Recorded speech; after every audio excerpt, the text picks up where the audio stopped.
How do you lose weight to improve your cycling performance? As always, today we're going to be tackling this question by taking a look at the science.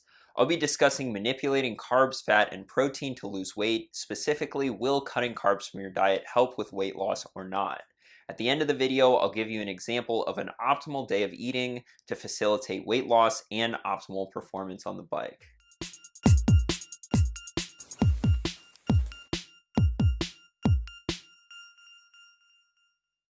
Welcome back to another video. My name's Dylan and I'm a cycling coach at CTS.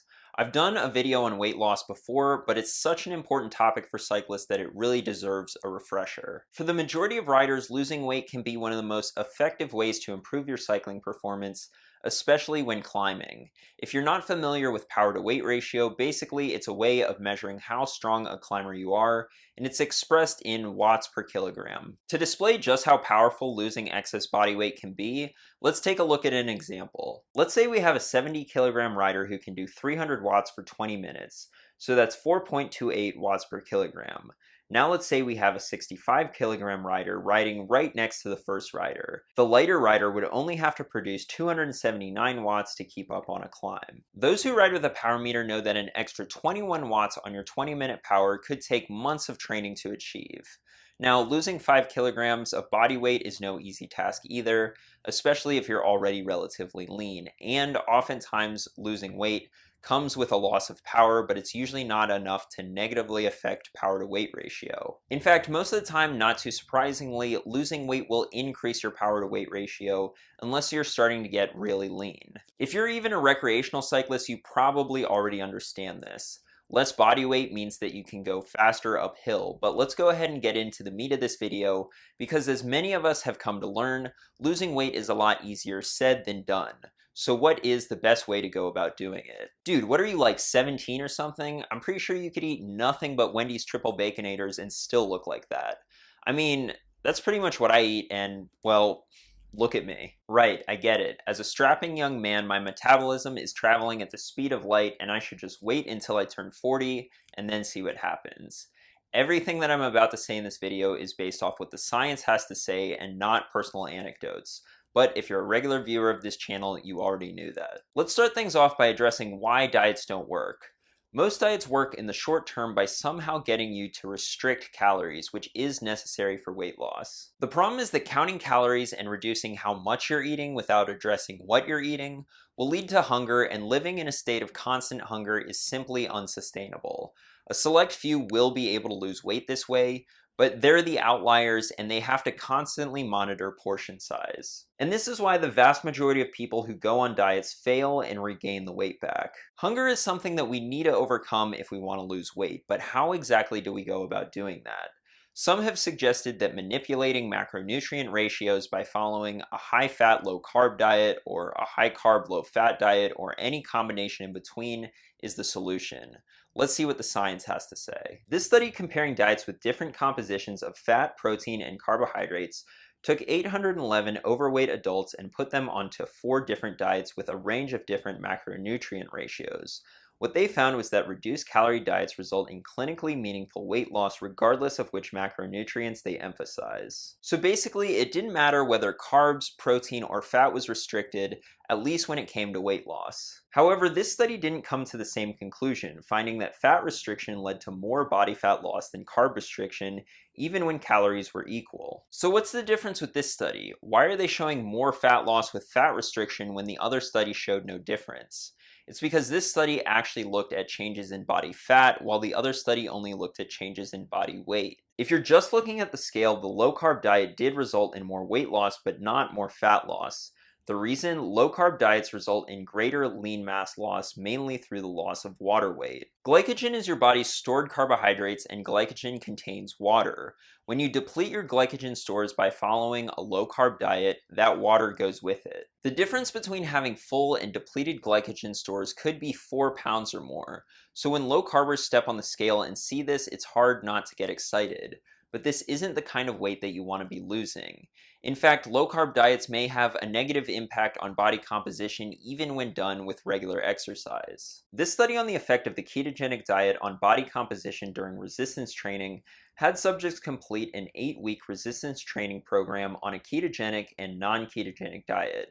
Not surprisingly, the non-keto group gained almost a kilo of muscle, but the ketogenic group actually lost a small amount of muscle mass, and they concluded that the ketogenic diet might not be useful to increase muscle mass. This is somewhat ironic considering that the ketogenic and other low-carb diets are pretty popular right now amongst bodybuilders and gym rats. So I don't know if you guys knew this, but Hypergain Beast Mode Mass Gainer Raw Edition in the cupcake flavor has 0 grams of carbohydrates, so you don't have to worry about getting knocked out of ketosis when making those gains. Alright, but at the end of the day, gravity doesn't care whether you're lighter because you have less fat or less water. So in that sense, low carb still wins, right?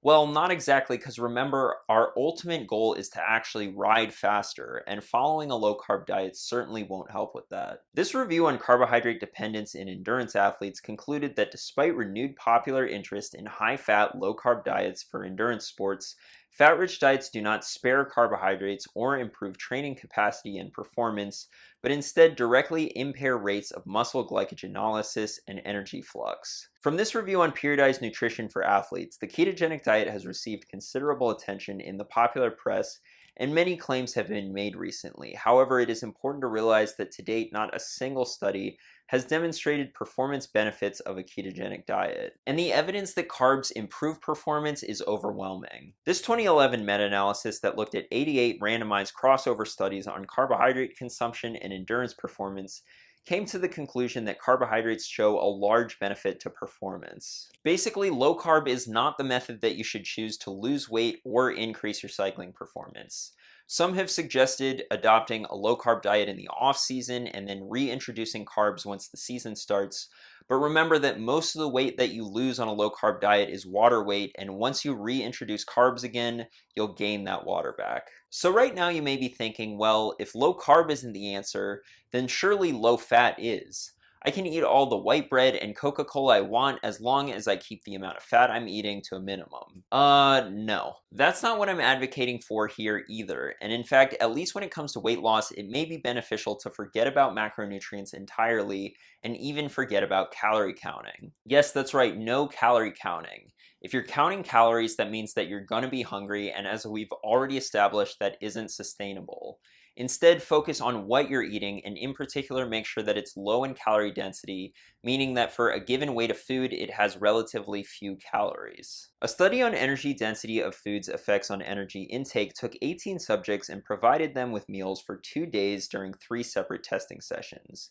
In these 3 sessions, subjects consumed either low, medium, or high energy density or calorie density meals. The results showed that significantly more calories were consumed for the higher energy density conditions, even though the amount of food by weight was relatively similar. Calories consumed were around 1,800 calories for the high energy density group and below 1,400 calories for the low. The study concluded that energy density influenced energy intake independent of macronutrient composition, and that subjects reported no difference in feelings of hunger or fullness. Carbs, protein, fat, that wasn't as important as the overall calorie density of the diet, and these results have been shown over the long term as well. A study on energy density's effects on weight change over 6 years took 186 subjects and measured the energy density of their diet.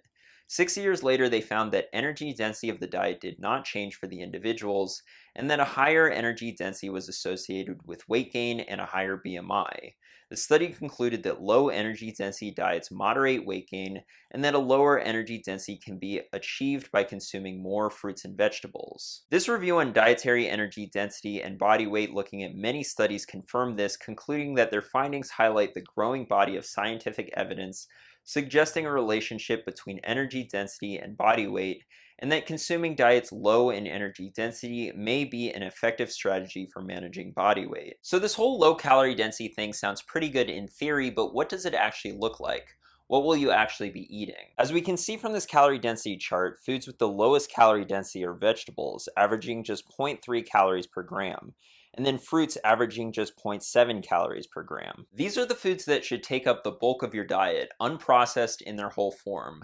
That unprocessed bit is critically important. As you can see, for example, there's a huge jump in calorie density when going from unprocessed carbs to processed carbs, and unprocessed plant-based protein sources like beans, chickpeas, and lentils are generally lower in calorie density than more traditional animal-based sources. In fact, the more you center your diet around whole plant foods, generally the lower it is in calorie density and the easier it becomes to lose weight without restricting food. In this study on a whole food plant-based diet for the treatment of obesity, heart disease, and diabetes, they took obese and overweight subjects and put them on a whole food plant-based diet. They concluded that to the best of our knowledge, this research has achieved greater weight loss at 6 and 12 months than any other trial that does not limit energy intake or mandate regular exercise, and these results have been confirmed in the literature. This is the reason why those following fully plant-based diets on average have the lowest BMI, even over vegetarians and pescatarians. This does not mean that a plant-based diet is the cure-all. A vegan could eat nothing but French fries and Oreos and be way worse off than somebody who eats a lot of plants but also has some meat in their diet. What we can learn from these studies is that the more whole plant foods we eat, especially fruits and vegetables, and the fewer processed foods we eat, the easier it is to lose weight. Let me take you into a day of eating for me so I can show you what this looks like. For breakfast, I usually have 2 bowls of oatmeal with a scoop of peanut butter or other nut butter, strawberries, blueberries, blackberries, and a banana. Notice how I didn't put amounts in here. That's because generally I don't measure. I eat enough to be satisfied, and a proper diet allows you to do that without gaining weight. For high intensity or long ride days, I'll make sure that I'm well fed with carbohydrates by either adding more oatmeal or an extra banana or 2 in the morning. Lunch may be beans and rice cooked with a ton of vegetables like broccoli, carrots, tomatoes, corn, spinach, kale, etc. And again, the portion size is just enough to leave you satisfied. Depending on my ride schedule, I'll snack on fruit throughout the day. And then for dinner, I may have black bean burgers with quinoa, potatoes, and a big salad of lettuce, onions, tomatoes, peppers, avocado, etc. Ugh. Dude, your diet looks like something that a barefoot drum circle guy with an ironic mustache and a man bun would eat. When you look at your meal, make sure that vegetables are taking up the majority of your plate. The exception to this would be right before a race or a very hard workout, because digestion may become an issue with such a fibrous meal in your stomach. The go-to on these days should be more simple, easy to digest carbohydrates, and if you want to see what your pre, during, and post-workout meals should look like, I made a whole video about it that I linked down in the description. The takeaway from this video is that other than fueling yourself properly with carbohydrates around your workouts, stop fixating on macronutrient ratios and calorie counting, and instead make sure that what you're eating is high quality in its whole form and mostly comes from plants, in particular fruits and vegetables. Thanks for watching, and if you found this information helpful, be sure to subscribe, like, and share it with your cycling friends. I'll see you in the next one.